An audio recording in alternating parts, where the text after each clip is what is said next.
Сәлем, бүгін өтетін тақырыбымыз қайда тұрасың? Мына сөздерді есіңде сақта.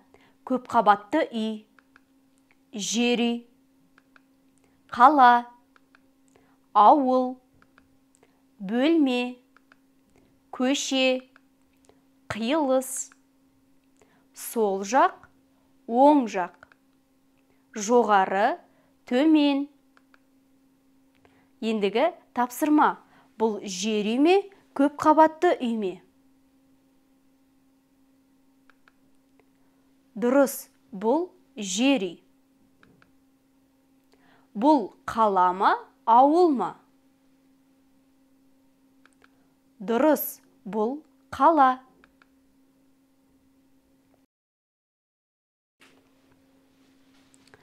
Мына нәрсені есіңде сақта. Қайда ауылда, қайда жер үйде, қайда қалада, қайда оң жақта. Ендігі тапсырма. Өскемен қаласы Қазақстанның қай жағында орналасқан? Дұрыс, Өскемен қаласы Қазақстанның оң жағында орналасқан. Атырау қаласы Қазақстанның қай жағында орналасқан?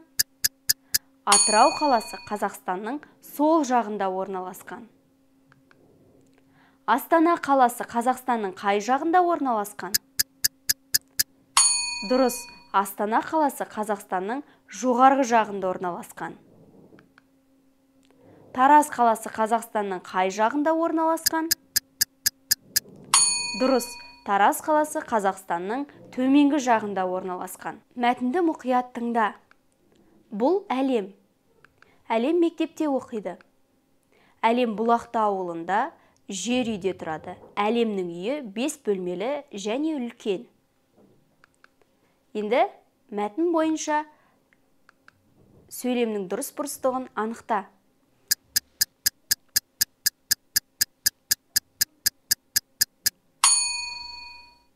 Өзіңді тексер. Әлем Алматы қаласында тұрады. Бұрыс. Әлемнің үйі 5 бөлмелі және үлкен. Дұрыс. Әлем көп қабатты үйдің 2-ші қабатында тұрады. Бұрыс. Сонымен сабағымыз аяқталды. Сау бол.